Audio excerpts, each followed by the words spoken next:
कोड़ादित्य की महिमा। ब्रह्मा जी कहते हैं, भारतवर्ष में दक्षिण समुद्र के किनारे ओंड्र देश के नाम से विख्यात एक प्रदेश है जो स्वर्ग एवं मोक्ष देने वाला है। समुद्र से उत्तर विरज मंडल तक का प्रदेश पुण्यात्माओं के संपूर्ण गुणों द्वारा सुशोभित है। उस देश में उत्पन्न जो जितेंद्रिय ब्राह्मण तपस्या एवं स्वाध्याय में संलग्न रहते हैं, वह सदा ही वंदनीय एवं पूजनीय हैं। उस देश के ब्राह्मण श्राद्ध, दान, विवाह, यज्ञ अथवा आचार्य कर्म सभी कार्यों के लिए उत्तम हैं। वह षटकर्म परायण, वेदों के पारंगत, विद्वान, इतिहास वेत्ता, पुरुषार्थ विशारद, सर्वशास्त्रार्थ कुशल, यज्ञशील और राग द्वेष से रहित होते हैं। कोई वैदिक अग्निहोत्र में लगे रहते हैं और कोई स्मार्त अग्नि की उपासना करते हैं। वह स्त्री, पुत्र और धन से संपन्न दानी और सत्यवादी होते हैं तथा यज्ञोत्सव से विभूषित पवित्र उत्कल देश में निवास करते हैं। वहां क्षत्रिय आदि अन्य 3 वर्णों के लोग भी परम संयमी, स्वकर्म परायण, शांत और धार्मिक होते हैं। उक्त प्रदेश में भगवान सूर्य कोड़ादित्य के नाम से विख्यात होकर रहते हैं। उनका दर्शन करके मनुष्य सब पापों से मुक्त हो जाता है। मुनियों ने कहा, सूर्यश्रेष्ठ, पूर्वोक्त ओंड्र देश में जो सूर्य का क्षेत्र है, जहां भगवान भास्कर निवास करते हैं, उसका वर्णन कीजिए। इस समय हम उसे ही सुनना चाहते हैं। ब्रह्मा जी बोले, मुनिवरों, लवण समुद्र का उत्तर तट अत्यंत मनोहर और पवित्र है। वह सब ओर वालुका राशि से आच्छादित है। उस सर्वगुण संपन्न प्रदेश में चंपा, अशोक, मौलसिरी, करवीर, गुलाब, नागकेसर, ताड़, सुपारी, नारियल, कैथ और अन्य प्रकार के वृक्ष चारों ओर शोभा पाते हैं। वहां भगवान सूर्य का पुण्य क्षेत्र है जो संपूर्ण जगत में विख्यात है। उसका विस्तार सब ओर से 1 योजन से अधिक है। वहां सहस्त्र किरणों से सुशोभित साक्षात भगवान सूर्य निवास करते हैं। वह कोड़ादित्य के नाम से विख्यात एवं भोग और मोक्ष प्रदान करने वाले हैं। वहां माघ मास के शुक्ल पक्ष की सप्तमी तिथि को इंद्रिय संयम पूर्वक उपवास करें, फिर प्रातः काल शौच आदि से निवृत्त एवं विशुद्ध चित्त हो सूर्य देव का स्मरण करते हुए विधि पूर्वक समुद्र में स्नान करे, देवता, ऋषि और मनुष्यों का तर्पण करे। तत्पश्चात जल से बाहर आकर 2 स्वच्छ वस्त्र धारण करे, फिर आचमन करके पवित्रता पूर्वक सूर्योदय के समय समुद्र के तट पर पूर्वाभिमुख होकर बैठे। लाल चंदन और जल से तांबे के पात्र में एक अष्टदल कमल की आकृति बनाए जो केसर युक्त होकर गोलाकार हो। उसकी कर्णिका ऊपर की ओर उठी हो। फिर तिल, चावल, जल, लाल चंदन, लाल फूल और कुशा उस पात्र में रख दे। तांबे का बर्तन न मिले तो मदार के पत्ते का दोना बनाकर उसी में तिल आदि रखें। उस पात्र को एक दूसरे पात्र से ढक कर रखें। इसके बाद हृदय आदि अंगों के क्रम से अंगन्यास और करन्यास करके पूर्ण श्रद्धा के साथ अपने आत्मस्वरूप भगवान सूर्य का ध्यान करें। पूर्वोक्त अष्टदल कमल के मध्य भाग में तथा अग्नि, नैऋत्य, वायव्य और ईशान कोणों के दलों में एवं पुनः मध्य भाग में क्रमशः प्रभूत, विमल, सार, आराध्य, परम और सुख रूप सूर्य देव का पूजन करें। इसके अनंतर वहां आकाश से सूर्य देव का आवाहन करके कर्णिका के ऊपर उनकी स्थापना करें। तत्पश्चात हाथों से सुमुख, संपुट आदि मुद्राएं दिखाए। फिर देवता का स्नान आदि कराकर एकाग्र चित्त हो इस प्रकार ध्यान करे। भगवान सूर्य श्वेत कमल के आसन पर तेजो मंडल में विराजमान हैं। उनकी आंखें पीली और शरीर का रंग लाल है। उनके 2 भुजाएं हैं। उनका वस्त्र कमल के समान लाल है। वे सब प्रकार के शुभ लक्षणों से युक्त और सभी तरह के आभूषणों से विभूषित हैं। उनका रूप सुंदर है। वे वर देने वाले, शांत यो प्रभा पुंज से दे दीप्यमान हैं। तदनंतर उदय काल में स्निग्ध सिंदूर के समान अरुण वर्ण वाले भगवान सूर्य का दर्शन करके अर्घ्य पात्र ले, उसे सिर के पास लगाएं और पृथ्वी पर घुटने टेक कर मौन हो एकाग्र चित्त से त्रिअक्षर मंत्र का उच्चारण करते हुए सूर्य को अर्घ्य दे। जिस पुरुष को दीक्षा नहीं दी गई है वह भावयुक्त श्रद्धा के साथ सूर्य का नाम लेकर ही अर्घ्य दे, क्योंकि भगवान सूर्य भक्ति के द्वारा ही वश में होते हैं। अग्नि, नैऋत्य, वायव्य एवं ईशान कोण, मध्य भाग तथा पूर्व आदि दिशाओं में क्रमशः हृदय, सिर, शिखा, कवच, नेत्र और अस्त्र की पूजा करें, फिर अर्घ्य दे। गंध, धूप, दीप और नैवेद्य निवेदन कर जप, स्तुति, नमस्कार तथा मुद्रा करके देवता का विसर्जन करें। जो ब्राह्मण, क्षत्रिय, वैश्य, स्त्री और शूद्र अपनी इंद्रियों को वश में रखते हुए सदा संयम पूर्वक भक्ति भाव और विशुद्ध चित्त से भगवान सूर्य को अर्घ्य देते हैं, वे मनोवांछित भोगों का उपभोग करके परम गति को प्राप्त होते हैं। जो मनुष्य तीनों लोकों को प्रकाशित करने वाले आकाश विहारी भगवान सूर्य की शरण लेते हैं वे सुख के भागी होते हैं। जब तक भगवान सूर्य को विधि पूर्वक अर्घ्य न दे लिया जाए तब तक श्री विष्णु, शंकर अथवा इंद्र का पूजन नहीं करना चाहिए। अतः प्रतिदिन पवित्र हो प्रयत्न करके मनोहर फूलों और चंदन आदि के द्वारा सूर्य देव को अर्घ्य देना चाहिए। इस प्रकार जो सप्तमी तिथि को स्नान करके शुद्ध एवं एकाग्र चित्त हो सूर्य को अर्घ्य देता है उसे मनोवांछित फल प्राप्त होता है। रोगी पुरुष रोग से मुक्त हो जाता है। धन की इच्छा रखने वालों को धन मिलता है। विद्यार्थी को विद्या प्राप्त होती है और पुत्र की कामना रखने वाला मनुष्य पुत्रवान होता है। इस प्रकार समुद्र में स्नान करके सूर्य को अर्घ्य दे, उन्हें प्रणाम करे, फिर हाथ में फूल लेकर मौन हो सूर्य के मंदिर में जाए। मंदिर के भीतर प्रवेश करके भगवान कोढ़ादित्य की 3 बार प्रतिदक्षिणा करे और अत्यंत भक्ति के साथ गंध, पुष्प, धूप, दीप, नैवेद्य, साष्टांग प्रणाम, जय जय जयकार तथा स्रोतों द्वारा उनकी पूजा करे। इस प्रकार सहस्त्र किरणों द्वारा मंडित जगदीश्वर सूर्य देव का पूजन करके मनुष्य 10 अश्वमेध यज्ञों का फल पाता है। इतना ही नहीं, वह सब पापों से मुक्त हो दिव्य शरीर धारण करता है और अपने आगे पीछे की 7 पीढ़ियों का उद्धार करके सूर्य के समान तेजस्वी एवं इच्छा अनुसार गमन करने वाले विमान पर बैठकर सूर्य लोक में जाता है। उस समय गंधर्वगण उसका यशोगान करते हैं। वहां 1 कल्प तक श्रेष्ठ भोगों का उपभोग करके पुण्य क्षीण होने पर वह पुनः इस संसार में आता है और योगियों के उत्तम कुल में जन्म ले चारों वेदों का विद्वान, स्वधर्म परायण तथा पवित्र ब्राह्मण होता है। तदनंतर भगवान सूर्य से ही योग की शिक्षा प्राप्त करके मोक्ष पा लेता है। चैत्र मास के शुक्ल पक्ष में भगवान कोढ़ादित्य की यात्रा होती है। यह यात्रा दमन भंजिका के नाम से विख्यात है। जो मनुष्य यह यात्रा करता है उसे भी पूर्वोक्त फल की प्राप्ति होती है।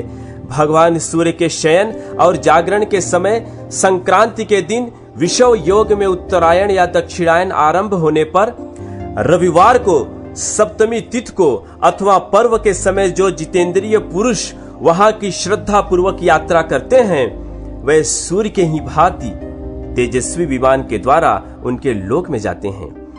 वहां समुद्र के तट पर रामेश्वर नाम से विख्यात भगवान महादेव जी विराजमान हैं, जो समस्त अभिलषित फलों के देने वाले हैं। जो समुद्र में स्नान करके वहां श्री रामेश्वर का दर्शन करते और गंध, पुष्प, धूप, दीप, नैवेद्य, नमस्कार, स्रोत, गीत और मनोहर वाद्यों द्वारा उनकी पूजा करते हैं, वह महात्मा पुरुष राजसूय तथा अश्वमेध यज्ञों का फल पाते हैं और परम सिद्धि को प्राप्त होते हैं। भगवान सूर्य की महिमा। मुनियों ने कहा, सूर्यश्रेष्ठ, आपने भोग और मोक्ष प्रदान करने वाले भगवान भास्कर के उत्तम क्षेत्र का जो वर्णन किया है वह सब हम लोगों ने सुना। अब यह बताइए कि उनकी भक्ति कैसे की जाती है और वे किस प्रकार प्रसन्न होते हैं। इस समय यही सब सुनने की हमारी इच्छा है। ब्रह्मा जी बोले, मन के द्वारा इष्ट देव के प्रति जो भावना होती है उसे ही भक्ति और श्रद्धा कहते हैं। जो इष्ट देव की कथा सुनाता उनके भक्तों की पूजा करता तथा अग्नि की उपासना में संलग्न रहता है, वह सनातन भक्त है। जो इष्ट देव का चिंतन करता, उन्हीं में मन लगाता, उन्हीं की पूजा में रत रहता तथा उन्हीं के लिए कर्म करता है, वह निश्चय ही सनातन भक्त है। जो इष्ट देव के लिए किए जाने वाले कर्मों का अनुमोदन करता, उनके भक्तों में दोष नहीं देखता, अन्य देवता की निंदा नहीं करता, सूर्य के व्रत रखता तथा चलते चलते, ठहरते, सोते, सूंघते और आंखें खोलते बीचते समय भगवान भास्कर का स्मरण करता है, वह मनुष्य अधिक भक्त माना गया है। विज्ञ पुरुष को सदा ऐसी ही भक्ति करनी चाहिए। भक्ति, समाधि, स्तुति और मन से जो नियम किया जाता है और जो ब्राह्मण को दान दिया जाता है, उसे देवता, मनुष्य और पितर सभी ग्रहण करते हैं। पत्र, पुष्प, फल और जल जो कुछ भी भक्ति पूर्वक अर्पण किया जाता है, उसे देवता ग्रहण करते हैं, परंतु वे नास्तिकों की दी हुई वस्तु नहीं स्वीकार करते। नियम और आचार के साथ भाव शुद्धि का भी उपयोग करना चाहिए। हृदय के भाव को शुद्ध रखते हुए जो कुछ किया जाता है, वह सब सफल होता है। भगवान सूर्य के स्तवन, जप, उपहार, समर्पण, पूजन, उपवास और भजन से मनुष्य सब पापों से मुक्त हो जाता है। जो पृथ्वी पर मस्तक रखकर भगवान सूर्य को नमस्कार करता है, वह तत्काल सब पापों से छूट जाता है, इसमें तनिक भी संदेह नहीं है। जो मनुष्य भक्ति पूर्वक सूर्य देव की प्रदक्षिणा करता है, उसके द्वारा सातों द्वीपों सहित पृथ्वी की परिक्रमा हो जाती है। जो सूर्य देव को अपने हृदय में धारण करके केवल आकाश की प्रदक्षिणा करता है, उसके द्वारा निश्चय ही संपूर्ण देवताओं की परिक्रमा हो जाती है। जो षष्ठी या सप्तमी को एक समय भोजन करके नियम और व्रत का पालन करते हुए सूर्य देव का भक्ति पूर्वक पूजन करता है, उसे अश्वमेध यज्ञ का फल मिलता है। जो षष्ठी अथवा सप्तमी को दिन रात उपवास करके भगवान भास्कर का पूजन करता है, वह परम गति को प्राप्त होता है। जब शुक्ल पक्ष की सप्तमी को रविवार हो, उस दिन विजया सप्तमी हो, उसमें दिया हुआ दान महान फल देने वाला है। विजया सप्तमी को किया हुआ स्नान, दान, तप, होम और उपवास सब कुछ बड़े बड़े पातकों का नाश करने वाला है। जो मनुष्य रविवार के दिन श्राद्ध करते और महातेजस्वी सूर्य का यजन करते हैं, उन्हें अभीष्ट फल की प्राप्त होती है। जिनके समस्त धार्मिक कार्य सदा भगवान सूर्य के उद्देश्य से होते हैं, उनके कुल में कोई दरिद्र अथवा रोगी नहीं होता। जो सफेद, लाल अथवा पीली मिट्टी से भगवान सूर्य के मंदिर को लिपता है, उसे मनोवांछित फल की प्राप्ति होती है। जो निराहार रहकर भांति भांति के सुगंधित पुष्पों द्वारा सूर्य देव का पूजन करता है, उसे अभीष्ट फल की प्राप्ति होती है। जो घी अथवा तिल के तेल से दीपक जलाकर भगवान सूर्य की पूजा करता है, वह कभी अंधा नहीं होता। दीप दान करने वाला मनुष्य सदा ज्ञान के प्रकाश से प्रकाशित रहता है। जो सदा देव मंदिरों, चौराहों और सड़कों पर दीप दान करता है, वह रूपवान तथा सौभाग्यशाली होता है। दीप की शिखा सदा ऊपर की ओर उठती है, उसकी गति कभी नीचे की ओर नहीं होती। इसी प्रकार दीप दान करने वाला पुरुष भी दिव्य तेज से प्रकाशित होता है। वह कभी त्रियोगिनी में नहीं पड़ता। जलते हुए दीपक को कभी न चुराए, न नष्ट करे। दीप हरता मनुष्य बंधन, नाश, क्रोध एवं तमोमय नरक को प्राप्त होता है। उदय काल में प्रतिदिन सूर्य को अर्घ्य देने से एक ही वर्ष में सिद्धि प्राप्त होती है। सूर्य के उदय से लेकर अस्त तक उनकी ओर मुंह करके खड़ा हो किसी मंत्र अथवा स्तोत्र का जाप करना आदित्य व्रत कहलाता है। यह बड़े बड़े पातकों का नाश करने वाला है।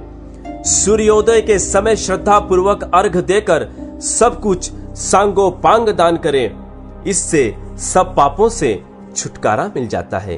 अग्नि, जल, आकाश, पवित्र भूमि, प्रतिमा तथा पिंडी में यत्न पूर्वक सूर्य देव को अर्घ्य देना चाहिए। उत्तरायण अथवा दक्षिणायन में सूर्य देव का विशेष रूप से पूजन करके मनुष्य सब पापों से मुक्त हो जाता है। इस प्रकार जो मानव प्रत्येक वेला में अथवा कुवेला में भक्ति पूर्वक श्री सूर्य देव का पूजन करता है वह उन्हीं के लोक में प्रतिष्ठित होता है। जो तीर्थों में पवित्र हो भगवान सूर्य को स्नान कराने के लिए एकाग्रता पूर्वक जल भर कर लाता है वह परम गति को प्राप्त होता है। छत्र ध्वजा, चंदोवा, पताका और चंवर आदि वस्तुएं सूर्य देव को श्रद्धा पूर्वक समर्पित करके मनुष्य अभीष्ट गति को प्राप्त होता है। मनुष्य जो जो पदार्थ भगवान सूर्य को भक्ति पूर्वक अर्पित करता है उसे वे लाख गुना करके उस पुरुष को देते हैं। भगवान सूर्य की कृपा से मानसिक, वाचिक तथा शारीरिक समस्त पाप नष्ट हो जाते हैं। सूर्य देव के एक दिन के पूजन से भी जो फल प्राप्त होता है वह शास्त्रोक्त दक्षिण से युक्त सैकड़ों यज्ञों के अनुष्ठान से भी नहीं मिलता। मुनियों ने कहा, जगतपते, भगवान सूर्य का यह अद्भुत महात्म्य हमने सुन लिया। अब पुनः हम जो कुछ पूछते हैं उसे बतलाइए। गृहस्थ, ब्रह्मचारी, वानप्रस्थ और सन्यासी जो भी मोक्ष प्राप्त करना चाहे उसे किस देवता का पूजन करना चाहिए? कैसे उसे अक्षय स्वर्ग की प्राप्ति होगी? किस उपवास से वह उत्तम मोक्ष का भागी होगा? तथा वह किस साधन का अनुष्ठान करे जिससे स्वर्ग में जाने पर उसे पुनः नीचे न गिरना पड़े? ब्रह्मा जी बोले, द्विजरो, भगवान सूर्य उदय होते ही अपनी किरणों से संसार का अंधकार दूर कर देते हैं, अतः उनसे बढ़कर दूसरा कोई देवता नहीं है। वे आदि अंत से रहित सनातन पुरुष एवं अविनाशी हैं तथा अपनी किरणों से प्रचंड रूप धारण करके तीनों लोकों को ताप देते हैं। संपूर्ण देवता इन्हीं के स्वरूप हैं। ये तपने वालों में श्रेष्ठ, संपूर्ण जगत के स्वामी, साक्षी तथा पालक हैं। ये ही बारंबार जीवों की सृष्टि और संहार करते हैं तथा ये ही अपनी किरणों से प्रकाशित होते, तपते और वर्षा करते हैं। ये धाता, विधाता, संपूर्ण भूतों के आदि कारण और सब जीवों को उत्पन्न करने वाले हैं। ये कभी क्षीण नहीं होते। इनका मंडल सदा अक्षय बना रहता है। ये पितरों के भी पिता और देवताओं के भी देवता हैं। इनका स्थान ध्रुव माना गया है जहां से फिर नीचे नहीं गिरना पड़ता। सृष्टि के समय संपूर्ण जगत सूर्य से ही उत्पन्न होता है और प्रलय के समय अत्यंत तेजस्वी भगवान भास्कर में ही उसका लय होता है। असंख्य योगी जन अपने कलेवर का परित्याग करके वायु स्वरूप हो तेजो राश भगवान सूर्य में ही प्रवेश करते हैं। राजा जनक आदि गृहस्थ योगी, वाल्यखिल्य आदि ब्रह्मवादी, महिषी, व्यास आदि वानप्रस्थ ऋषि तथा कितने ही सन्यासी योग का आश्रय ले सूर्य मंडल में प्रवेश कर चुके हैं। व्यास पुत्र श्रीमान शुकदेव जी भी योग धर्म प्राप्त करने के अनंतर सूर्य के किरणों में पहुंचकर ही मोक्ष पद में स्थित हैं। इसलिए आप सब लोग सदा भगवान सूर्य की आराधना करें, क्योंकि वे ही संपूर्ण जगत के माता, पिता और गुरु हैं। अव्यक्त परमात्मा समस्त प्रजापतियों और नाना प्रकार की प्रजाओं के सृष्टि करके अपने को 12 रूपों में विभक्त करके आदि रूप से प्रकट होते हैं। इंद्र, धाता, पर्जन्य, त्वष्टा, पूषा, अर्यमा, भग, विवस्वान, विष्णु, अंशुमान, वरुण और मित्र, इन 12 मूर्तियों द्वारा परमात्मा सूर्य ने संपूर्ण जगत को व्याप्त कर रखा है। भगवान आदित्य की जो प्रथम मूर्ति है उसका नाम इंद्र है। वह देवराज के पद पर प्रतिष्ठित है। वह देव शत्रुओं का नाश करने वाली मूर्ति है। भगवान के दूसरे विग्रह का नाम धाता है, जो प्रजापति के पद पर स्थित हो नाना प्रकार के प्रजा वर्ग की सृष्टि करता है। सूर्य देव की तीसरी मूर्ति पर्जन्य के नाम से विख्यात है, जो बादलों में स्थित हो अपनी किरणों द्वारा वर्षा करती है। उनके चतुर्थ विग्रह को त्वष्टा कहते हैं। त्वष्टा संपूर्ण वनस्पतियों और औषधियों में स्थित रहते हैं। उनकी 5वीं मूर्ति पूषा के नाम से प्रसिद्ध है, जो अन्न में स्थित हो सर्वदा प्रजाजनों की पुष्ट करती है। सूर्य की जो 6ठी मूर्ति है उसका नाम आर्यमा बताया गया है। वह वायु के सहारे संपूर्ण देवताओं में स्थित रहती है। भानु का 7वां विग्रह भग के नाम से विख्यात है। वह ऐश्वर्य तथा देहधारियों के शरीर में स्थित होता है। सूर्य देव की 8वीं मूर्ति विवस्वान कहलाती है। वह अग्नि में स्थित हो जीवों के खाए हुए अन्न को पचाती है। उनकी 9वीं मूर्ति विष्णु के नाम से विख्यात है, जो सदा देव शत्रुओं का नाश करने के लिए अवतार लेती है। सूर्य की 10वीं मूर्ति का नाम अंशुमान है, जो वायु में प्रतिष्ठित होकर समस्त प्रजा को आनंद प्रदान करती है। सूर्य का 11वां स्वरूप वरुण के नाम से प्रसिद्ध है, जो सदा जल में स्थित होकर प्रजा का पोषण करता है। भानु के 12वें विग्रह का नाम मित्र है, जिसने संपूर्ण लोगों का हित करने के लिए चंद्र नदी के तट पर स्थित होकर तपस्या की है। परमात्मा सूर्य देव ने इन 12 मूर्तियों के द्वारा संपूर्ण जगत को व्याप्त कर रखा है। इसलिए भक्त पुरुषों को उचित यह है कि वे भगवान इस सूर्य में मन लगाकर पूर्वोक्त 12 मूर्तियों में उनका ध्यान और नमस्कार करें। इस प्रकार मनुष्य 12 आदित्यों को नमस्कार करके उनके नामों का प्रतिदिन पाठ और श्रवण करने से सूर्य लोक में प्रतिष्ठित होता है। मुनियों ने पूछा, यदि ये सूर्य सनातन आदि देव हैं, तो इन्होंने वर पाने की इच्छा से प्राकृत मनुष्यों की भांति तपस्या क्यों की? ब्रह्मा जी बोले, ब्राह्मणों, यह सूर्य का परम गोपनीय रहस्य है। पूर्व काल में मित्र देवता ने महात्मा नारद को जो बात बतलाई थी, वही मैं आपसे कह रहा हूं। एक समय की बात है, अपनी इंद्रियों को वश में रखने वाले महायोगी नारद जी मेरुगिरी की शिखर से गंधमादन नामक पर्वत पर उतरे और संपूर्ण लोकों में विचरते हुए उस स्थान पर आए जहां मित्र देवता तपस्या करते थे। उन्हें तपस्या में संलग्न देख नारद जी के मन में कौतूहल हुआ। वे सोचने लगे, जो अक्षय, अविकारी, वक्त्याव्यक्त स्वरूप और सनातन पुरुष है, जिन महात्मा ने तीनों लोकों को धारण कर रखा है, जो सब देवताओं के पिता एवं परों से भी पर हैं, वह किन देवताओं अथवा पितरों का यजन करते हैं और करेंगे? इस प्रकार मन ही मन विचार करके नारद जी मित्र देवता से बोले, भगवान, अंगोपांगों सहित संपूर्ण वेदों एवं पुराणों में आपकी महिमा का गान किया जाता है। आप अजन्मा, सनातन, धाता तथा उत्तम अधिष्ठान हैं। भूत, भविष्य और वर्तमान सब कुछ आप में ही प्रतिष्ठित है। गृहस्थ आदि चारों आश्रम प्रतिदिन आपका ही यजन करते हैं। आप ही सबके पिता, माता और सनातन देवता हैं। फिर आप किस देवता अथवा पितर की आराधना करते हैं, यह हमारी समझ में नहीं आता। मित्र ने कहा, ब्राह्मण, यह परम गोपनीय सनातन रहस्य कहने योग्य तो नहीं है, परंतु आप भक्त हैं, इसलिए आपके सामने मैं उसका यथावत वर्णन करना चाहता हूं। वह जो सूक्ष्म, अविज्ञेय, अव्यक्त, अचल, ध्रुव, इंद्रिय रहित, इंद्रियों के विषयों से रहित तथा संपूर्ण भूतों से पृथक है, वही समस्त जीवों का अंतरात्मा है। उसी को क्षेत्रज्ञ भी कहते हैं। वह तीनों गुणों से भिन्न पुरुष कहा गया है। उसी का नाम भगवान हिरण्यगर्भ है।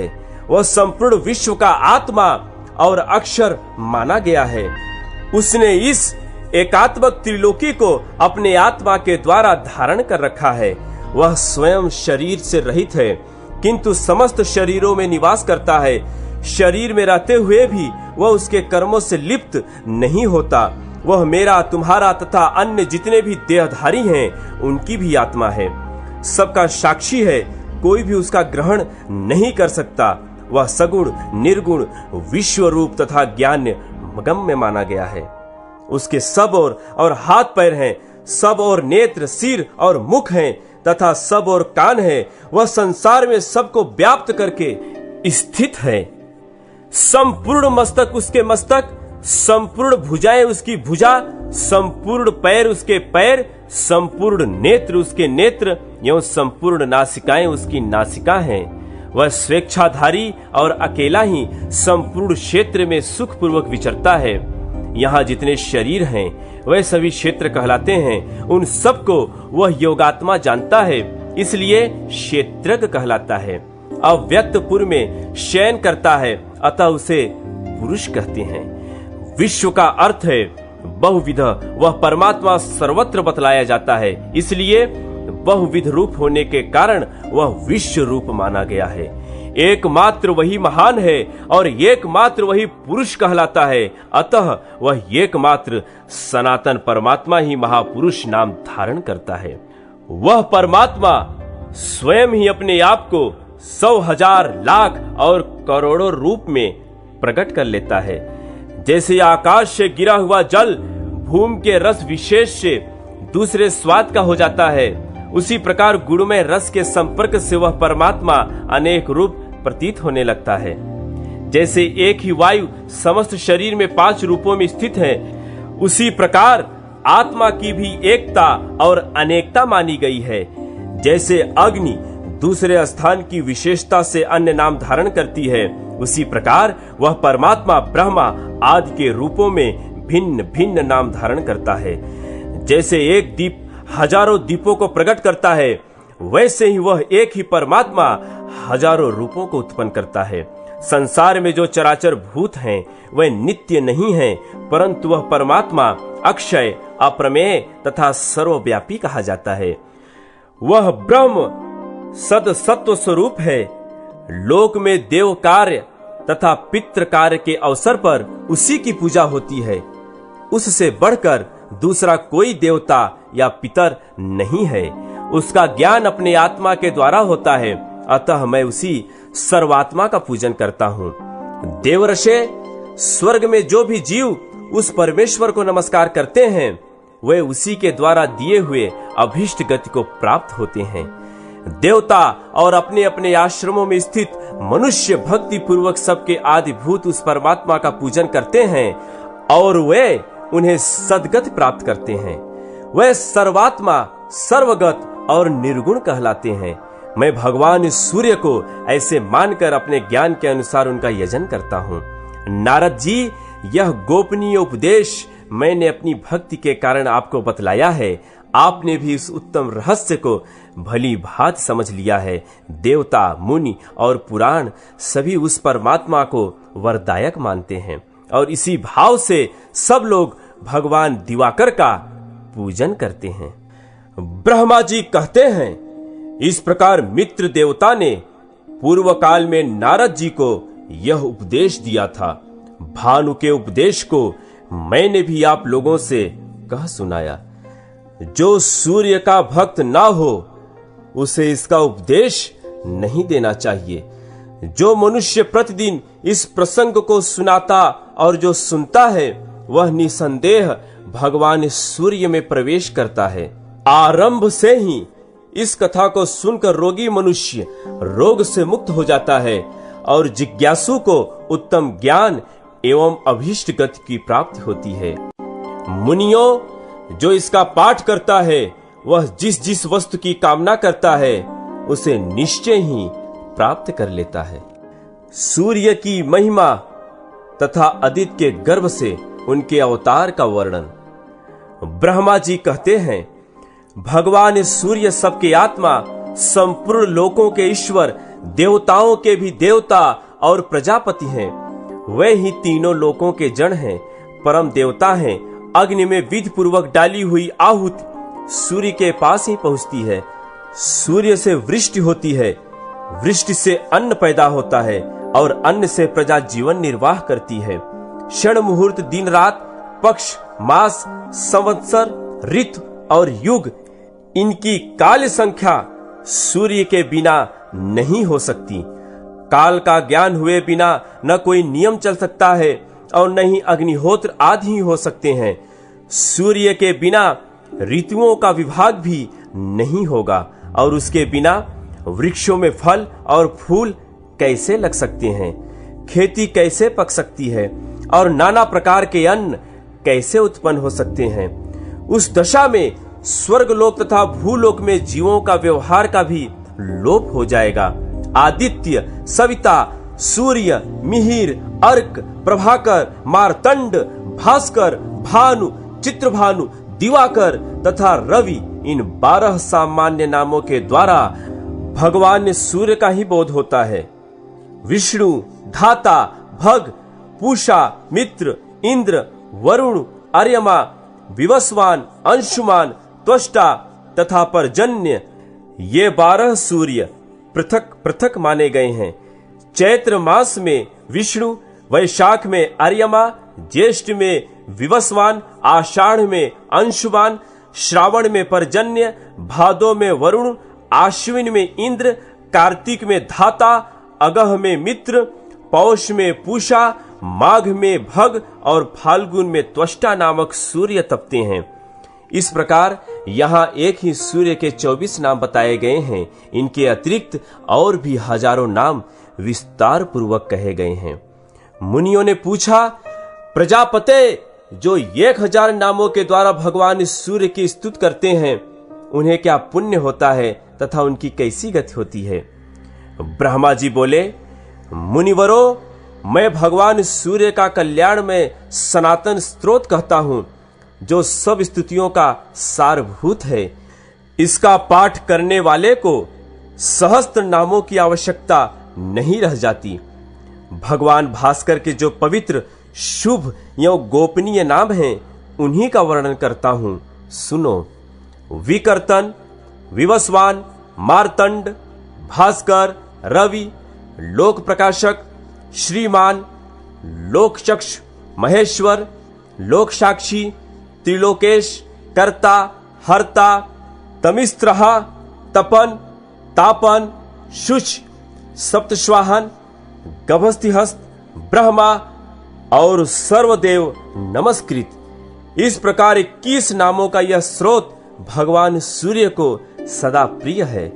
यह शरीर को निरोग बनाने वाला, धन की वृद्धि करने वाला और यश फैलाने वाला स्रोत राज है। इसकी 3 लोकों में प्रसिद्धि है। द्विजरों, जो सूर्य के उदय और अस्त काल में दोनों संध्याओं के समय इस स्रोत के द्वारा भगवान सूर्य की स्तुति करता है, वह सब पापों से मुक्त हो जाता है। भगवान सूर्य के समीप एक बार भी इसका जप करने से मानसिक, वाचिक, शारीरिक तथा कर्मजनित सब पाप नष्ट हो जाते हैं। अतः ब्राह्मणों, आप लोग यत्न पूर्वक संपूर्ण अभिलषित फलों के देने वाले भगवान सूर्य का इस स्तोत्र के द्वारा स्तवन करें। मुनियों ने पूछा, भगवान, आपने भगवान सूर्य को निर्गुण एवं सनातन देवता बतलाया है, फिर आपके ही मुंह से हमने यह भी सुना है कि वह 12 स्वरूपों में प्रकट हुए। वह तेज की राशि और महान तेजस्वी होकर किसी स्त्री के गर्भ में कैसे प्रकट हुए, इस विषय में हमें बड़ा संदेह है। ब्रह्मा जी बोले, प्रजापति दक्ष की 60 कन्याएं हुई, जो श्रेष्ठ और सुंदरी थी। उनके नाम अदिति, दिति, दनु और विनता आदि थे। उनमें से 13 कन्याओं का विवाह दक्ष ने कश्यप जी से किया था। अदिति ने तीनों लोकों के स्वामी देवताओं को जन्म दिया। दिति से दैत्य और दनु से बालाभिमानी भयंकर दानव उत्पन्न हुए। विनता आदि अन्य स्त्रियों ने भी स्थावर जंगम भूतों को जन्म दिया। इन दक्ष सुताओं के पुत्र, पौत्र और दौहित्र आदि के द्वारा यह संपूर्ण जगत व्याप्त हो गया। कश्यप के पुत्रों में देवता प्रधान हैं, वे सात्विक हैं। इनके अतिरिक्त दैत्य आदि राजस और तामस हैं। देवताओं को यज्ञ का भागी बनाया गया है, परंतु दैत्य और दानव उनसे शत्रुता रखते हैं। अतः वे मिलकर उन्हें कष्ट पहुंचाने लगे। माता अदिति ने देखा, दैत्यों और दानवों ने मेरे पुत्रों को अपने स्थान से हटा दिया और सारी त्रिलोकी नष्ट प्राय कर दी। तब उन्होंने भगवान सूर्य की आराधना के लिए महान प्रयत्न किया। वह नियमित आहार करके कठोर नियम का पालन करती हुई एकाग्र चित्त हो आकाश में स्थित तेजो राशि भगवान भास्कर का स्तवन करने लगी। अदिति बोली, भगवान, आप अत्यंत सूक्ष्म, परम पवित्र और अनुपम तेज धारण करते हैं। तेजस्वियों के ईश्वर, तेज के आधार, तथा सनातन देवता हैं, आपको नमस्कार है। गोपते, जगत का उपकार करने के लिए मैं आपकी स्तुति आपसे प्रार्थना करती हूं। प्रचंड रूप धारण करते समय आपकी जैसी आकृति होती है उसको मैं प्रणाम करती हूं। क्रमशः 8 मास तक पृथ्वी के जल रूप रस को ग्रहण करने के लिए आप जिस अत्यंत तीव्र रूप को धारण करते हैं उसे मैं प्रणाम करती हूं। आपका वह स्वरूप अग्नि और सोम से संयुक्त होता है। आप गुणात्मा को नमस्कार करती हूं। विभावसो, आपका जो रूप ऋक, यजुष और साम की एकता से त्रिय संगक इस विश्व के रूप में तपता है उसको नमस्कार है। सनातन, उससे भी परे, जो ओम नाम से प्रतिपादित स्थूल एवं सूक्ष्म रूप निर्मल स्वरूप है उसको मेरा प्रणाम है। ब्रह्मा जी कहते हैं, इस प्रकार बहुत दिनों तक आराधना करने पर भगवान सूर्य ने दक्ष कन्या अदिति को अपने तेजोमय स्वरूप का प्रत्यक्ष दर्शन कराया। अदिति बोली, जगत आदि के कारण भगवान सूर्य आप मुझ पर प्रसन्न हो। गोपते, मैं आपको भली भांति देख नहीं पाती। दिवाकर, आप ऐसी कृपा करें जिससे मुझे आपके रूप का भली भांति दर्शन हो सके। भक्तों पर दया करने वाले प्रभो, मेरे पुत्र आपके भक्त हैं, आप उन पर कृपा करें। तब भगवान भास्कर ने अपने सामने पड़ी हुई देवी को स्पष्ट दर्शन देकर कहा, देवी, आपकी जो इच्छा हो उसके अनुसार मुझसे कोई एक वर मांग ले। अदिति बोली, देव, आप प्रसन्न हो। अधिक बलवान दैत्यों और दानवों ने मेरे पुत्रों के हाथ से त्रिलोकी का राज्य और यज्ञ भाग छीन लिए हैं। गोपते, उन्हीं के लिए आप मेरे ऊपर कृपा करें। अपने अंश से मेरे पुत्रों के भाई होकर आप उनके शत्रुओं का नाश करें। भगवान सूर्य ने कहा, देवी, मैं अपने 1000वें अंश से तुम्हारे गर्भ का बालक होकर प्रकट होऊंगा और तुम्हारे पुत्रों के शत्रुओं का नाश करूंगा। यों कहकर भगवान भास्कर अंतर्धान हो गए और देवी अदिति भी अपना समस्त मनोरथ सिद्ध हो जाने के कारण तपस्या से निवृत्त हो गई। तत्पश्चात वर्ष के अंत में देव माता अदिति की इच्छा पूर्ण करने के लिए भगवान सविता ने उनके गर्भ से निवास किया। उस समय देवी अदिति यह सोचकर कि मैं पवित्रता पूर्वक ही इस दिव्य गर्भ को धारण करूंगी, एकाग्र चित्त होकर कृक्ष और चंद्रायण आदि व्रतों का पालन करने लगी। उनका यह कठोर नियम देखकर कश्यप जी ने कुछ कुपित होकर कहा, तू नित्य उपवास करके गर्भ के बच्चों को क्यों मारे डालती है? तब वे रुष्ट होकर बोली, देखिए, यह रहा गर्भ का बच्चा, मैंने इसे नहीं मारा है, यही अपने शत्रुओं को मारने वाला होगा। यों कहकर देव माता ने उसे उसी समय उस गर्भ का प्रसव किया। वह उदयकालीन सूर्य के समान तेजस्वी अंडाकार गर्भ सहसा प्रकाशित हो उठा। उसे देखकर कश्यप जी ने वैदिक वाणी के द्वारा आदर पूर्वक उसका स्तवन किया। स्तुति करने पर उस गर्भ से बालक प्रकट हो गया। उसके श्री अंगों की आभा पद्म पत्र के समान श्याम थी। उसका तेज संपूर्ण दिशाओं में व्याप्त हो गया।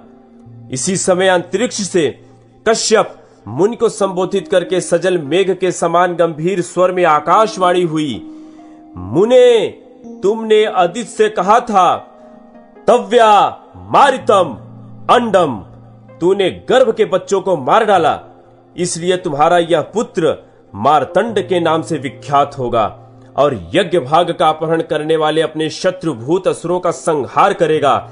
यह आकाशवाणी सुनकर देवताओं को बड़ा हर्ष हुआ और दानव हतोत्साह हो गए। तत्पश्चात देवताओं सहित इंद्र ने दैत्यों को युद्ध के लिए ललकारा। दानवों ने भी आकर उनका सामना किया। उस समय देवताओं और असुरों में बड़ा भयानक युद्ध हुआ। उस युद्ध में भगवान मार्तंड ने दैत्यों की ओर देखा, अतः वे सभी महान असुर उनके तेज से जलकर भस्म हो गए। फिर तो देवताओं के हर्ष की सीमा ही नहीं रही। उन्होंने अदिति और मार्तंड का स्तवन किया। तदनंतर देवताओं को पूर्ववत अपने अपने अधिकार और यज्ञ भाग प्राप्त हो गए। भगवान मार्तंड भी अपने अपने अधिकार का पालन करने लगे। ऊपर और नीचे सब ओर किरणें फैली होने से भगवान सूर्य कदम पुष्प की भांति शोभा पाते थे। वे आग में तपाए हुए गोले के सदृश दिखाई देते थे। उनका विग्रह अधिक स्पष्ट नहीं जान पड़ता था। श्री सूर्य देव की स्तुति तथा उनके अष्टोत्तर शतनामों का वर्णन। मुनियों ने कहा, भगवान आप पुनः हमें सूर्य देव से संबंध रखने वाली कथा सुनाइए। ब्रह्मा जी बोले, स्थावर जंगम समस्त प्राणियों के नष्ट हो जाने पर जब समस्त लोग अंधकार में विलीन हो गए थे, उस समय सबसे पहले प्रकृति से गुणों की हेतुभूत समष्टि बुद्धि का आविर्भाव हुआ। उस बुद्धि से पंच महाभूतों का प्रवर्तक अहंकार प्रकट हुआ। आकाश, वायु, अग्नि, जल और पृथ्वी ये 5 महाभूत हुए। तदनंतर एक अंड उत्पन्न हुआ। उसमें ये 7 लोक प्रतिष्ठित थे। 7 द्वीपों और समुद्रों सहित पृथ्वी भी उसमें एक थी। उसी में मैं विष्णु और महादेव जी भी थे। वहां सब लोग तमोगुण से अभिभूत यों विमूढ़ थे और परमेश्वर का ध्यान करते थे। तदनंतर अंधकार को दूर करने वाले एक महातेजस्वी देवता प्रकट हुए। उस समय हम लोगों ने ध्यान के द्वारा जाना कि ये भगवान सूर्य हैं। उन परमात्मा को जानकर हमने दिव्य स्तुतियों के द्वारा उनका स्तवन आरंभ किया। भगवान तुम आदि देव हो। ऐश्वर्य से संपन्न होने के कारण तुम देवताओं के ईश्वर हो। संपूर्ण भूतों के आदिकर्ता भी तुम ही हो। तुम ही देवाधिदेव दिवाकर हो। संपूर्ण भूतों, देवताओं, गंधर्वों, राक्षसों, मुनियों, किन्नरों, सिद्धों, नागों तथा पक्षियों का जीवन तुम ही से चलता है। तुम ही ब्रह्मा, तुम ही महादेव, तुम ही विष्णु, तुम ही प्रजापति तथा तुम ही वायु, इंद्र, सोम, विवस्वान एवं वरुण हो। तुम ही काल हो। सृष्टि के कर्ता, धर्ता, संहर्ता और प्रभु भी तुम ही हो। नदी, समुद्र, पर्वत, बिजली, इंद्रधनुष, प्रलय, सृष्टि, व्यक्त अव्यक्त एवं सनातन पुरुष भी तुम ही हो। साक्षात परमेश्वर तुम ही हो। तुम्हारे हाथ और पैर सब ओर हैं। नेत्र, मस्तक और मुख भी सब ओर हैं। तुम्हारे सहस्त्रों किरणें, सहस्त्रों मुख और सहस्त्रों चरण हैं। तुम संपूर्ण भूतों के आदि कारण हो। भूवः, भुवः, स्वः, महः, जनः, तपः और सत्य ये सब तुम्हारे ही स्वरूप हैं। तुम्हारा जो स्वरूप अत्यंत तेजस्वी, सबका प्रकाशक, दिव्य, संपूर्ण लोकों में प्रकाश बिखेरने वाला और देवेश्वरों के द्वारा भी कठिनता से देखे जाने योग्य है, उसको हमारा नमस्कार है।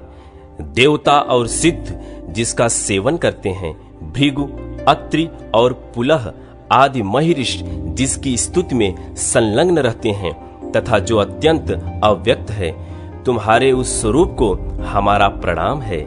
संपूर्ण देवताओं में उत्कृष्ट तुम्हारा जो रूप वेद वेत्ता पुरुषों के द्वारा जानने योग्य, नित्य और सर्व ज्ञान संपन्न है, उसको हमारा नमस्कार है। तुम्हारा जो स्वरूप इस विश्व की सृष्टि करने वाला विश्वमय अग्नि एवं देवताओं द्वारा पूजित संपूर्ण विश्व में व्यापक और अचिंत्य है, उसे हमारा प्रणाम है। तुम्हारा जो रूप यज्ञ, वेद, लोक तथा द्युलोक से भी परे परमात्मा नाम से विख्यात है, उसको हमारा नमस्कार है।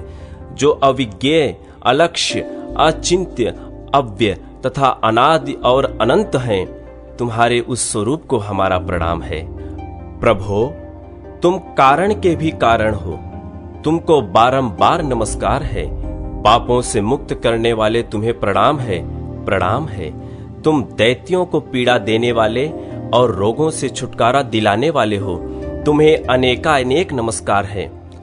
तुम सबको वर, सुख, धन और उत्तम बुद्धि प्रदान करने वाले हो, तुम्हें बारंबार नमस्कार है।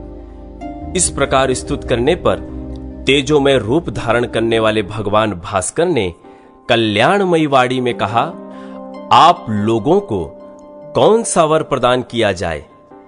देवताओं ने कहा, प्रभो, आपका रूप अत्यंत तेजोमय है, इसका ताप कोई सह नहीं सकता। अतः जगत के हित के लिए यह सबके सहने योग्य हो जाए। तब एवं मस्तु कहकर आदिकर्ता भगवान सूर्य संपूर्ण लोकों के कार्य सिद्ध करने के लिए समय समय पर गर्मी, सर्दी और वर्षा करने लगे।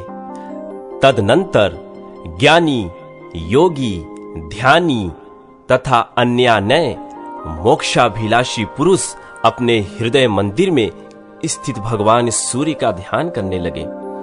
समस्त शुभ लक्षणों से हीन अथवा संपूर्ण पातकों से युक्त ही क्यों न हो, भगवान सूर्य की शरण लेने से मनुष्य सब पापों से तर जाता है।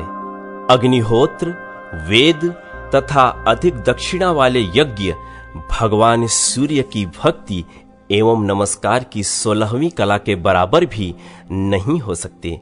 भगवान सूर्य तीर्थों में सर्वोत्तम तीर्थ, मंगलों में परम मंगलमय और पवित्रों में परम पवित्र हैं।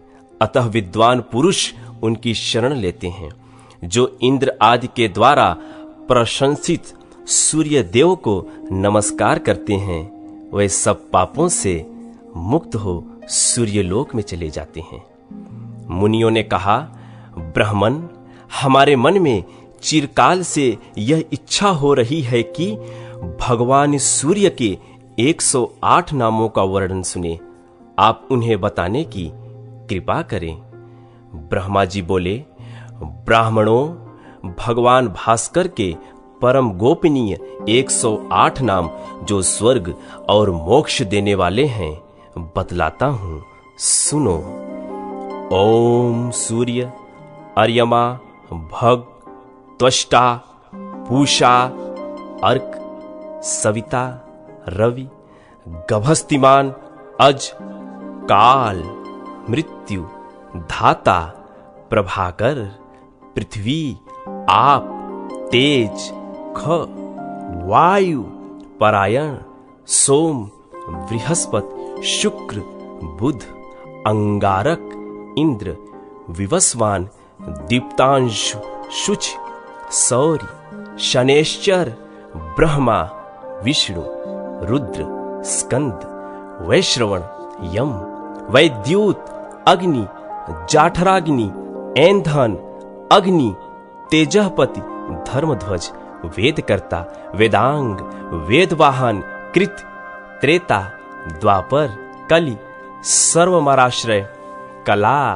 काष्ठा, मुहूर्त, शपा, याम, क्षण, संवंत सरकर, अश्चथ्य, काल चक्र, विभावसु, पुरुष, शाश्वत, योगी, व्यक्ताव्यक्त, सनातन, कालाध्यक्ष, प्रजाध्यक्ष, विश्वकर्मा, तमोनुद, वरुण, सागर, अंश, जीमूत, जीवन, अरिहा, शत्रुओं का नाश करने वाले, भूताश्रय, भूतपति, सर्वलोक नमस्कृत, सृष्टा, संवर्तक, अग्नि, सर्वादि, अलोलुप, अनंत, कपिल, भानु, कामद, सर्वोत्मुख, जय, विशाल, वरद, सर्वभूत, निषेवित, मन, सुपर्ण,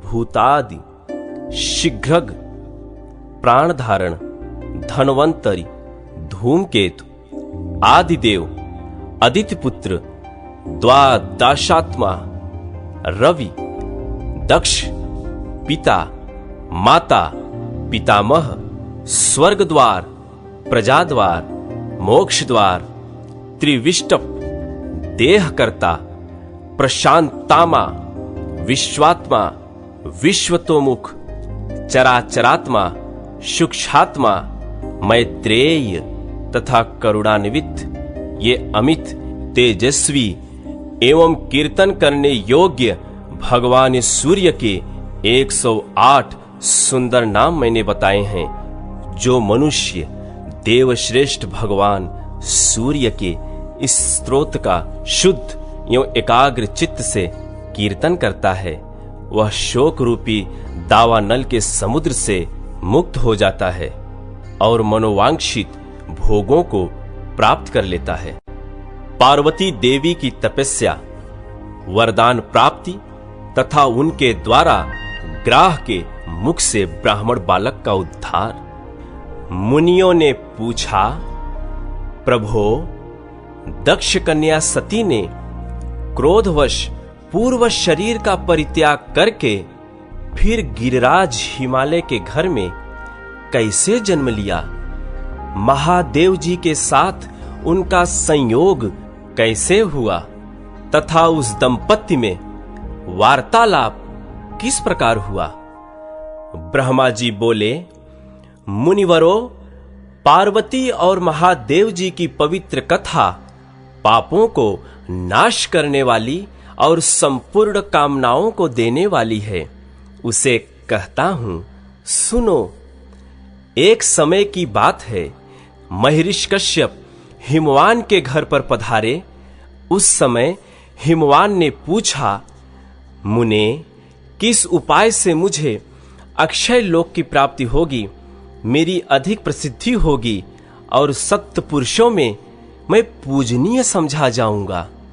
कश्यप ने कहा, महाबाहो, उत्तम संतान होने से यह सब कुछ प्राप्त हो जाता है। ब्रह्मा और ऋषियों सहित मेरी प्रसिद्धि तो केवल संतान के ही कारण है। अतः गिरिराज, तुम घोर तपस्या करके गुणवान संतान श्रेष्ठ कन्या उत्पन्न करो। ब्रह्मा जी कहते हैं, कश्यप जी के यों कहने पर गिरिराज हिमालय ने नियम में स्थित होकर ऐसी तपस्या की जिसकी कहीं तुलना नहीं की जा सकती। उस तपस्या से मुझे बड़ा संतोष हुआ।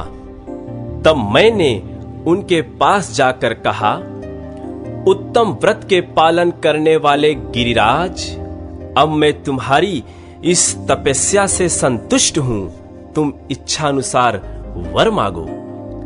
हिमालय ने कहा, भगवान, मैं सब गुणों से सुशोभित संतान चाहता हूं। यदि आप मुझ पर संतुष्ट हैं तो ऐसा ही वर दीजिए। गिरिराज की यह बात सुनकर मैंने उन्हें मनोवांछित वर देते हुए कहा, शैलेंद्र, इस तपस्या के प्रभाव से तुम्हारे कन्या उत्पन्न होगी, जिससे तुम सर्वोत्तर उत्तम कीर्ति प्राप्त करोगे। तुम्हारे यहां कोटि कोटि तीर्थवास करेंगे। तुम संपूर्ण देवताओं से पूजित होगे तथा अपने पुण्य से देवताओं को भी पावन बनाओगे। तदनंतर गिरिराज ने समयानुसार अपनी पत्नी मैना के गर्भ से अपर्णा नाम की एक कन्या उत्पन्न की। अपर्णा बहुत समय तक निराहार रही। उसे उपवास से रोकते हुए माता ने कहा, बेटी मां, ऐसा मत करो। उस समय वह मातृ स्नेह से दुखित हो रही थी। माता के यों कहने पर कठोर तपस्या करने वाली पार्वती देवी उमा नाम से ही संसार में प्रसिद्ध हुई। पार्वती की तपस्या से तीनों लोग संतप्त हो उठे। तब मैंने उससे कहा, देवी, क्यों इस कठोर तपस्या से तुम संपूर्ण लोगों को संताप दे रही हो? कल्याणी, तुम ही ने इस संपूर्ण जगत की सृष्टि की है। स्वयं ही इससे रचकर अब इसका विनाश न करो। जगन्माता, तुम अपने तेज से संपूर्ण लोकों को धारण करती हो। फिर कौन ऐसी वस्तु है जिसे तुम इस समय तपस्या द्वारा प्राप्त करना चाहती हो? वह हमें बतलाओ। देवी ने कहा, पितामह, मैं जिसके लिए यह तपस्या करती हूं उसे आप भली भांति जानते हैं, फिर मुझसे क्यों पूछते हैं? तब मैंने पार्वती से कहा, शुभे, तुम जिनके लिए तप करती हो वो स्वयं ही तुम्हारा वरण करेंगे। भगवान शंकर ही सर्वश्रेष्ठ पति हैं, वे संपूर्ण लोकेश्वरों के भी ईश्वर हैं। हम सदा ही उनके अधीन रहने वाले किंकर हैं। देवी, वे देवताओं के भी देवता, परमेश्वर और स्वयंभू हैं। उनका स्वरूप बहुत ही उदार है, उनकी समानता करने वाला कहीं कोई भी नहीं है। तत्पश्चात देवताओं ने आकर परम सुंदरी पार्वती से कहा, देवी, भगवान शंकर थोड़ी ही दिनों में आपके स्वामी होंगे, अब इसके लिए तपस्या न कीजिए। यों कहकर देवताओं ने गिरिराज कुमारी की प्रदक्षिणा की और वहां से अंतर्धान हो गए। पार्वती भी तपस्या से निवृत्त हो गई, किंतु अपने आश्रम में ही रहने लगी। एक दिन जब वे अपने आश्रम में उगे हुए अशोक वृक्ष का सहारा लेकर खड़ी थीं, देवताओं की पीड़ा दूर करने वाले भगवान शंकर पधारे। उनके ललाट में चंद्राकार तिलक लगा था। वे बांह के बराबर नाटा एवं विकृत रूप धारण करके आए थे। उनकी नाक कटी हुई थी, कुबड़ निकला हुआ था और केशों का अंतिम भाग पीला पड़ गया था। उनके मुख की आकृति भी बिगड़ी हुई थी। उन्होंने पार्वती से कहा, देवी, मैं तुम्हारा वरण करता हूँ। उमा योग सिद्ध हो गई थी। आंतरिक भाव की शुद्ध से उनका अंतःकरण शुद्ध हो गया था। वे समझ गईं कि साक्षात भगवान शंकर पधारे हैं। तब उनकी कृपा प्राप्त करने की इच्छा से पार्वती ने अर्घ्य, पाद्य और मधुपर्क के द्वारा उनका पूजन करके कहा, भगवान, मैं स्वतंत्र नहीं हूँ। घर में मेरे पिता मालिक हैं, वे ही मुझे देने में समर्थ हैं। मैं तो उनकी कन्या हूँ।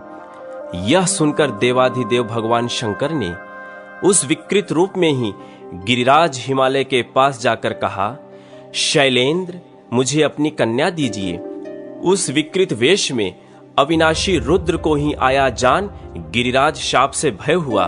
उन्होंने उदास होकर कहा, भगवान, ब्राह्मण इस पृथ्वी के देवता हैं, मैं उनका अनादर नहीं करता, किंतु मेरे मन में पहले से ही जो कामना है उसे सुनिए। मेरी पुत्री का स्वयंवर होगा, उसमें वह जिसका वरण करेगी वही उसका पति होगा। हिमालय की यह बात सुनकर भगवान शंकर ने देवी के पास आकर कहा, तुम्हारे पिता ने स्वयंवर होने की बात कही है, उसमें तुम जिसका वरण करोगी वही तुम्हारा पति होगा। उस समय किसी रूपवान को छोड़कर तुम मुझ जैसे अयोग्य का वरण कैसे करोगी? उनके यों कहने पर पार्वती उनकी बातों पर विचार करते हुए कहा, महाभाग, आपको अन्यथा विचार नहीं करना चाहिए। मैं आपका ही वरण करूंगी, इसमें कोई अनोखी बात नहीं है। अथवा यदि आपको मुझ पर संदेह है तो मैं आपका यही वरण करती हूँ। यों कहकर पार्वती ने अपने हाथों से अशोक का गुच्छा लेकर भगवान शंकर के कंधे पर रखा और कहा, देव, मैंने आपका वरण कर लिया। भगवती पार्वती के इस प्रकार वर्ण करने पर भगवान शंकर ने उस अशोक वृक्ष को अपनी वाड़ी से सजीव करते हुए उससे कहा, अशोक, तुम्हारे परम पवित्र गुच्छे से मेरा वरण हुआ है, इसलिए तुम जरावस्था से रहित एवं अमर रहोगे। तुम जैसा चाहोगे वैसा रूप धारण कर सकोगे। तुम में इच्छा अनुसार फूल लगेंगे। तुम सब कामनाओं को देने वाले सब प्रकार के आभूषण रूप फूल और फलों से संपन्न एवं मेरे अत्यंत प्रिय होगे। तुम में सब प्रकार की सुगंध होगी तथा तुम देवताओं के अधिक प्रिय बने रहोगे। यों कहकर जगत की सृष्टि और संपूर्ण भूतों का पालन करने वाले भगवान शंकर हिमालय कुमारी उमा से विदा ले वहीं अंतर्धान हो गए। उनके चले जाने पर पार्वती देवी भी उन्हीं की ओर मन लगाए एक शिला पर बैठ गई।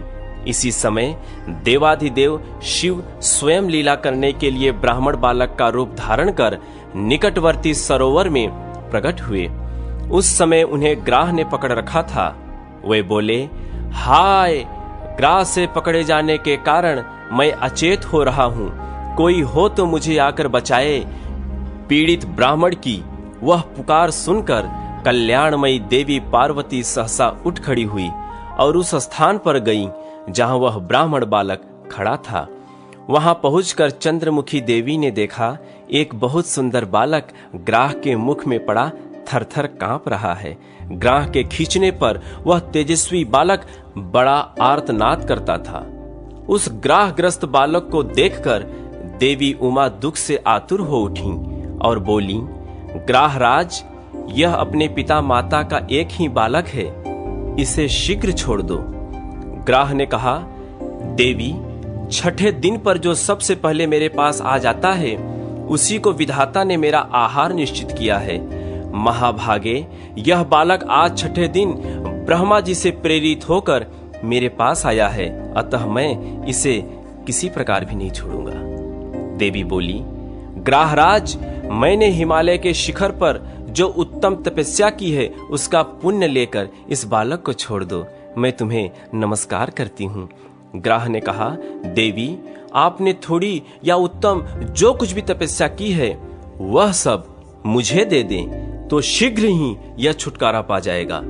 देवी बोली, महाग्राह, मैंने जन्म से लेकर अब तक जो पुण्य किया है वह सब तुम्हें समर्पित है, इस बालक को छोड़ दो।